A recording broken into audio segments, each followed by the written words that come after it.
Assalamualaikum warahmatullahi wabarakatuh. Selamat datang di kelas fikih ibadah. Pada video pembelajaran kali ini, kita akan membahas salah satu kewajiban yang penting di bulan Ramadan, yaitu terkait dengan zakat fitrah. Oke, tapi tidak sekedar membahas teori. Ya, pada kesempatan kali ini, kita akan melakukan proses pembelajaran dengan metode pembelajaran berbasis masalah. Artinya, kita akan memahami zakat fitrah dengan menyelesaikan sebuah masalah nyata. Oke, mari kita mulai. Oke, untuk tujuan pembelajaran, setelah mengikuti video ini, mahasiswa diharapkan mampu menjelaskan pengertian dan hukum zakat fitrah, menentukan siapa yang wajib dan berhak menerima zakat fitrah, menyelesaikan permasalahan praktis tentang zakat fitrah dalam kehidupan sehari-hari. Oke, langkah yang pertama adalah orientasi masalah. Oke, silahkan pertimbangkan kasus berikut. Ya. Hari ini tanggal 29 Ramadan, Pak Hasan memiliki istri, 3 anak, dan seorang pembantu rumah tangga yang tinggal bersamanya. Ia juga memiliki saudara sepupu yang sedang mengalami kesulitan ekonomi. Pak Hasan ingin menunaikan zakat fitrah untuk seluruh keluarganya. Namun, ia bingung berapa jumlah zakat fitrah yang harus dibayarkan, apakah pembantunya yang juga harus dibayarkan zakatnya, dan apakah saudaranya bisa menjadi mustahik zakat. Oke, untuk menyelesaikan kasus ini, nah tentu kita harus menggali informasi. Nah, untuk langkah selanjutnya adalah menggali informasi, maka kita akan menggali informasi terkait beberapa hal yang perlu kita ketahui terkait dengan masalah zakat fitrah. Oke, penggalian informasi. Ya, jadi langkah selanjutnya adalah penggalian informasi. Nah, tentu untuk mengetahui zakat fitrah itu sendiri, kita harus mulai dari definisi dulu. Ya, jadi kenapa sih disebut sebagai zakat fitri? Ya, jadi zakat fitri itu sebab ia wajib dikeluarkan pada hari berbukanya manusia dari bulan Ramadan. Jadi fitri itu artinya berbuka atau tidak berpuasa. Disebut juga dengan zakat fitrah yang berarti juga bawaan lahir, atau juga bisa disebut sebagai zakat badan. Ya, sebab sebagaimana dalam hadis, ya zakat fitri merupakan pembersih badan bagi orang yang berpuasa dari perkataan dan perbuatan kotor dan memberi makan bagi fakir miskin. Oke, yang selanjutnya adalah hukum dari zakat fitrah. Ya, jadi zakat fitrah itu hukumnya adalah wajib, ya, berdasarkan ijma ulama atau konsensus dari para ulama. Oke, selanjutnya adalah waktu pembayaran. Jadi kapan sih zakat fitrah itu bisa dibayarkan atau bisa diberikan kepada orang yang berhak menerima zakat fitrah? Jadi di sini ada 5 waktu dari waktu pembayaran zakat fitrah itu sendiri. Yang pertama adalah waktu wajib, yang kedua adalah waktu fadilah, yang ketiga adalah waktu jawaz, yang keempat adalah waktu makruh, yang kelima adalah waktu haram. Jadi kita mulai dari yang pertama, ya. Yang pertama adalah waktu wajib. Nah, kira-kira kapan sih waktu wajib dari zakat fitrah itu sendiri? Nah, jadi waktu wajib itu baru wajib dibayarkan apabila seorang sudah menemui atau menjumpai sebagian dari Ramadan dan sebagian dari Syawal. Ya, artinya pada saat terbenamnya matahari malam Idul Fitri, dia dalam keadaan hidup dan memenuhi syarat wajib. Ya, jadi sehingga zakat fitrah itu tidak wajib bagi orang yang meninggal dunia sebelum maghrib, hari terakhir Ramadan, dan bayi yang baru lahir setelah maghrib malam Idul Fitri. Yang kedua adalah waktu fadilah, ya. Waktu yang paling utama, ya. Jadi waktu yang paling utama untuk membayar zakat fitrah adalah hari Idul Fitri, ya. Dibayarkan pada hari Idul Fitri setelah fajar sebelum sholat Id. Nah, itu lebih utama dibayarkan setelah melaksanakan sholat subuh. Nah, itu yang waktu fadilah. Yang ketiga adalah waktu jawaz atau waktu yang boleh ya. Jadi zakat fitrah itu sudah boleh dibayarkan sejak kapan? Sejak awal Ramadan ya. Tidak boleh sebelum Ramadan ya. Jadi kalau waktu jawaz itu setelah sejak awal ya, sejak awal bulan Ramadan, tidak boleh kalau belum masuk bulan Ramadan. Kemudian yang keempat adalah waktu makruh. Nah, kapan waktu makruh itu? Ya, waktu makruh itu adalah ketika seorang menunda pembayaran zakat fitrah setelah sholat Idul Fitri ya, sampai terbenam matahari di hari pertama Idul Fitri atau di hari Idul Fitri ya. Itu waktu makruh. Nah, yang kelima adalah waktu haram, yaitu ketika menunda pembayaran zakat fitrah melebihi hari Idul Fitri, yaitu berarti selepas maghrib. Nah, itu jadi pembagian dari waktu pembayaran zakat fitrah. Selanjutnya, siapa yang wajib membayar zakat fitrah? Nah, jadi siapa sih orang yang wajib membayar zakat fitrah? Ya, jadi orang yang wajib membayar zakat fitrah adalah setiap muslim, ya, tentunya adalah orang yang merdeka, yang mana dia memiliki bahan makan yang cukup untuk satu hari Idul Fitri dan satu malam setelah hari Idul Fitri.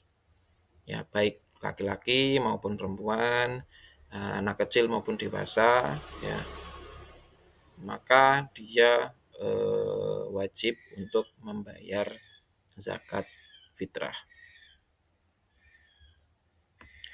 Oke, zakat fitrah hanya wajib bagi orang yang pada hari raya Idul Fitri itu mempunyai kelebihan dari kebutuhan pokok berikut ini. 1. Biaya hidup dirinya dan orang yang wajib ditanggung nafkahnya. 2. Hutang meskipun masih belum jatuh tempo pembayarannya. Yang ketiga adalah pembantu dan rumah yang layak ditempati. Ya, jadi artinya jika seseorang pada hari raya Idul Fitri tidak memiliki kelebihan harta sedikit pun, artinya hartanya hanya cukup untuk memenuhi 3 kebutuhan pokok di atas, maka dia tidak wajib membayar zakat. Oke, selanjutnya adalah berapa besar zakat fitrah yang dikeluarkan ya. Jadi berapa sih ukuran zakat fitrah yang dikeluarkan oleh masing-masing orang yang wajib mengeluarkan zakat atau muzaki. Nah, jadi kewajiban zakat fitrah adalah 1 sok untuk setiap jiwa, yaitu 4 mud dengan takaran mud yang dipakai oleh Nabi. 1 sok untuk saat ini setara dengan 2,75 kg. Ya, mud itu adalah takaran untuk fidyah dan sok adalah takaran zakat fitrah. Nah, 1 sok itu 4 mud. 1 mud dibulatkan 7 on sehingga 1 sok itu 2,75 kg ya, 2,75 kg. Ya, sebagian ada yang membulatkan 2,8 kg. Ya, jadi itu adalah besarannya zakat fitrah ya. Jadi yang dibayar per jiwa per orang, per 1 orang adalah 2,75 kg ya beras yang dikeluarkan untuk zakat fitrah.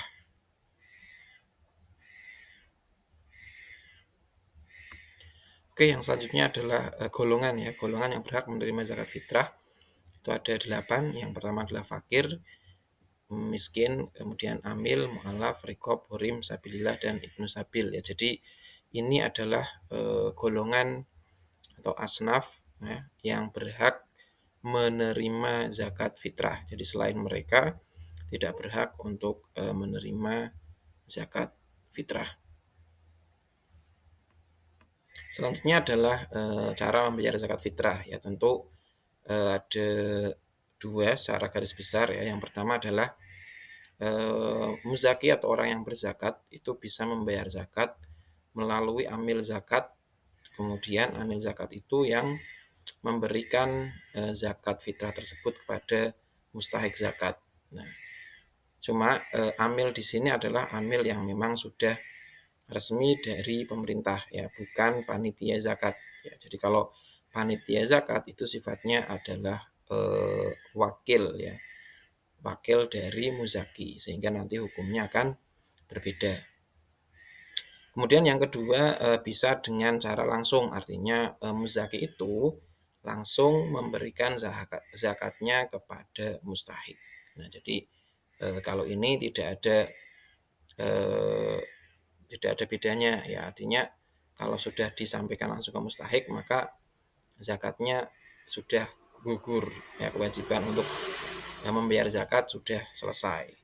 Nah, berbeda apabila tadi seorang muzaki itu zakat kemudian diserahkan kepada panitia ya, bukan amil. Nah, kalau ke panitia maka apabila ada hal-hal yang tidak diinginkan terjadi maka nanti kembalinya adalah ke muzaki. Nah, contoh kalau panitia tidak menyampaikan zakat itu kepada mustahiknya atau orang yang berhak menerima zakat, otomatis muzaki itu dianggap belum membayar zakatnya, sehingga alangkah lebih baik adalah melewat amil ya, yang memang resmi ditunjuk oleh pemerintah, sehingga kita sudah gugur ya, meskipun baru menyerahkan ke amil ya, tidak itu sudah menggugurkan kewajiban kita. Berbeda apabila kita zakat melewat panitia.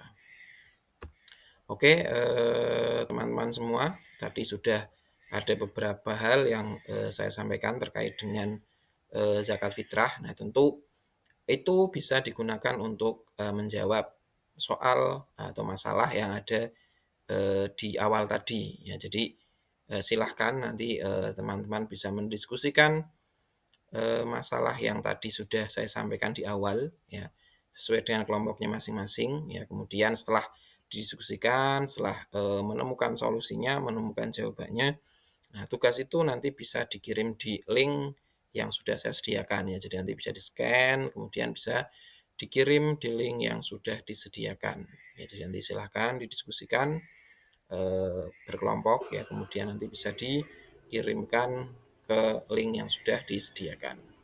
Oke, jadi terakhir dari beberapa hal yang saya sampaikan, ada beberapa hal yang perlu kita tahu, kita pahami ya. Salah satu tentunya yang pertama adalah terkait dengan siapa orang yang wajib mengeluarkan zakat ya. Jadi itu juga kita perlu paham ya. Jadi siapa saja sih orang yang wajib mengeluarkan zakat, kemudian syaratnya seperti apa.